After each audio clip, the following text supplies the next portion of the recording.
Okay, इस question को देखते हैं। इस क्वेश्चन में इन्होंने क्या बोला, how would a scientist justify choosing cellular organization as a more fundamental characteristic for the basis of classification rather than presence of xylem and phloem? तो xylem phloem की जगह पे साइंटिस्ट सेल्युलर ऑर्गेनाइजेशन को कैसे ले सकते हैं as a basis for classification. तो मैं आपको पहले पॉइंट समझा देता हूँ, फिर बात करते हैं। अब जैसे कि देख लो, कार को देख लो और बाइसिकल को देख लो। अब दोनों मोड ऑफ ट्रांसपोर्टेशन है, लेकिन बेसिक फर्क क्या है कार में और बाइसिकल में? बेसिक फर्क, सबसे बेसिक फर्क, आप बोलोगे इसके पास चेन होता है, इसके पास चेन नहीं है, इसके पास डंडा होता है, इसके पास डंडा नहीं है। ऐसा ऐसे छोटे मोटे आप तो कुछ कुछ भी कंपेयर कर सकते हैं ना। तो कंपेयर करने के लिए क्या, इसमें एक सीटर है, इसमें 4 सीट है, तो देखो कंपेयर करने के लिए तो बहुत सारे पॉइंट्स है, लेकिन क्या वो बेसिक फीचर है? नहीं। बेसिक फीचर ये है कि साइकिल को और बाइसिकल को मेन चीज फर्क है इंजन का, है ना। इंजन सबसे बेसिक चीज होती है। तो कंपेयर करने के लिए तो आप कुछ भी कंपेयर कर सकते हैं ना, सीट से लेके डंडे से लेके कुछ भी आप कंपेयर कर सकते हैं।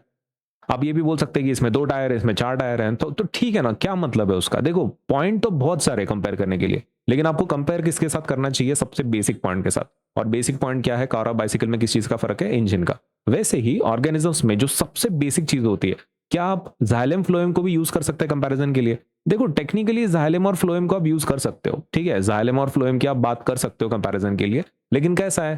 पहली चीज, जाइलम फ्लोएम सबके पास नहीं होता है ना, एनिमल्स के पास नहीं होता, फिर प्लांट्स के पास होता है। तो क्या ये एकदम बेसिक फीचर है जो हम लोग कंपेयर कर सकते हैं? तो नहीं।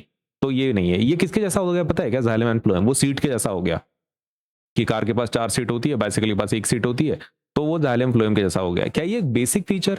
तो ये बेसिक फीचर नहीं है कंपैरिजन करने के लिए। तो हमने क्या करना चाहिए? एक ऐसा फीचर कंपेयर करना चाहिए जो सबके साथ कॉमन हो। और सबके साथ कॉमन कौन सा होता है? सेल्यूलर ऑर्गेनाइजेशन, मतलब वो सेल कैसा बिल्ट है। जैसे कि सेल टाइप, सेल टाइप अगर आप बात करते हो प्रोकैरियोट, यूकैरियोटिक, ये सबसे बेसिक चीज है। प्रोकैरियोट मतलब क्या? जिसके पास न्यूक्लियस नहीं होता प्रॉपर। यूकैरियोट मतलब क्या? जिसका वेल डेवलप्ड न्यूक्लियस होता है। लेवल ऑफ ऑर्गेनाइजेशन की आप बात कर सकते हो सेलुलर लेवल पे, जैसे कि यूनिसेलुलर मतलब एक ही सेल होता है, या फिर मल्टी सेलुलर मतलब एक से ज्यादा सेल होता है। सेल स्ट्रक्चर की आप बात कर सकते हैं। सेल स्ट्रक्चर मतलब प्रेजेंस ऑफ सेल वॉल है कि नहीं, आपका जो सेल है उसको सेल वॉल है कि नहीं, वो भी आप बात कर सकते हो, है ना। तो ये ऐसे फीचर्स हैं जो एकदम बेसिक हैं, which can be use to categorize the organism, है ना। ऑर्गेनिज्म को कैटेगराइज करने के लिए हेल्प कर सकते हैं। तो आई होप आपको समझ में आ गया कि जाइलम फ्लोएम हम लोग क्यों यूज नहीं कर रहे, क्योंकि ये सिर्फ प्लांट के लिए लिमिटेड है। It is limited to specific plant group only. लेकिन अगर आप सेलुलर ऑर्गेनाइजेशन की बात करते हो तो ये हर चीज को अप्लाई होता है। ये बैक्टीरिया को अप्लाई होता है, ये अमीबा को अप्लाई होता है, ये प्लांट को अप्लाई होता है, और ये एनिमल को भी अप्लाई होता है, सबको अप्लाई होता है ना। तो it is widely applicable cellular organization, जिसमें आप cell type, level of organization और सेल स्ट्रक्चर सबकी बात करते हो। तो this is a better comparison as compare to xylem phloem. Xylem phloem कैसा है? लिमिटेड है सिर्फ प्लांट्स के लिए। अब इसी का आंसर अपने को लिखना है कि जाइलम फ्लोएम हम लोग क्यों यूज नहीं कर रहे, सेलुलर ऑर्गेनाइजेशन क्यों यूज कर रहे हैं। तो देखो सेल्यूलर ऑर्गेनाइजेशन सबसे बेसिक फंडामेंटल चीज है, जो हमने बोला it is more fundamental than anything. तो इससे आपको पता चलता है कि कौन से टाइप के सेल्स हैं, कितने सेल्स हैं, सेल्यूलर स्ट्रक्चर कैसा है, लेवल ऑफ ऑर्गेनाइजेशन कैसा है। और जाइलम फ्लोएम कैसा है? ये लिमिटेड है। किसके लिए? प्लांट्स के लिए लिमिटेड है। This is found only in plant cells, तो इसलिए उनका we can not use them as the basis for classification of the organisms. Now ये हो गया आपका एग्जाम के लिए, ठीक है, आपके स्कूल के होमवर्क के लिए, एग्जाम के लिए आप ये बोल सकते हो कि सेल्यूलर ऑर्गेनाइजेशन कैसा है? बेसिक है, और जाइलम फ्लोएम लिमिटेड है प्लांट्स के लिए, तो इसलिए हम उसको यूज नहीं करते। रही बात आप डिटेल में अगर आपको लिखना है तो आप ऐसा लिख सकते हैं, scientist would choose cellular organization because it applies broadly to all organism, है ना। सेल्यूलर ऑर्गेनाइजेशन सबको अप्लाई होता है, जाइलम फ्लोएम से प्लांट्स को अप्लाई होता है। It reflects basic organization of life, बराबर है। ये जो सबसे बेसिक लेवल होता है, जैसे कि साइकिल और कार में था, आप तो कंपेयर करने के लिए कुछ भी कर सकते हैं ना, लेकिन बेसिक क्या कंपेयर करना चाहिए आपने? इंजन।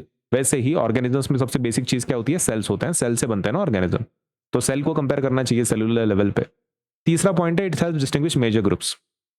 जो ऑर्गेनिज्म के मेजर ग्रुप है, प्रोकैरियोटिक, यूकैरियोटिक, उसको अगर आपको कंपेयर करना है तो उसके लिए क्या यूज कर सकते हैं हम लोग? सेल्यूलर का ही ऑर्गेनाइजेशन यूज करना पड़ेगा।